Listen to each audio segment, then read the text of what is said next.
Κοιμήθηκες το βράδυ? Προσπάθησα να κοιμηθώ γιατί δεν ήταν τόσο εύκολο να μην σκέφτεσαι το μάτς απέναντι στο νούμερο του ταμπλό και αισθανόμουν λίγο περίεργα.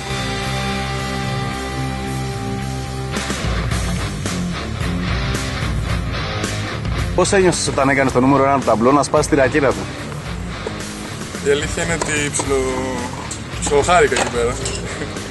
Χάρηκα γιατί ήξερα ότι είχα το πάνω χέρι. Τι κρατάμε λοιπόν από όλα αυτά, Γιώργο, πάνω απ' όλα? Κρατάμε ότι το πρώτο σετ το κρατάμε σίγουρα και δεν πειράζει, συνεχίζουμε το ίδιο δυνατά. Είχα σετ point 6-5 και δεν κατάφερα να τελειώσω το ένα smash που είχα ευκαιρία και αφού δεν τελειώνει αυτό στο τέλος χάρης τελικά. Συνδυάζεται η ιατρική και η προπόνηση και οι αγώνες σε υψηλό επίπεδο? Είναι λίγο δύσκολο γιατί άμα είσαι σε μια τόσο απαιτητική σχολή δεν έχεις πολύ χρόνο να ταξιδεύεις πολύ και αυτό είναι εις βάρος. Μου αρέσει και τα δύο, οπότε κάνουμε και τα δύο και θα δούμε στην πορεία.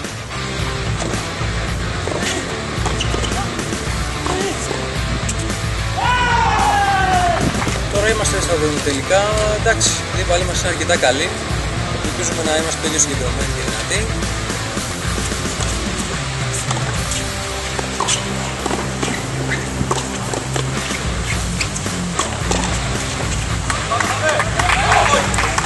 Μπήκαμε πολύ δυνατά στο πρώτο σετ, καταφέραμε και το κερδίσαμε.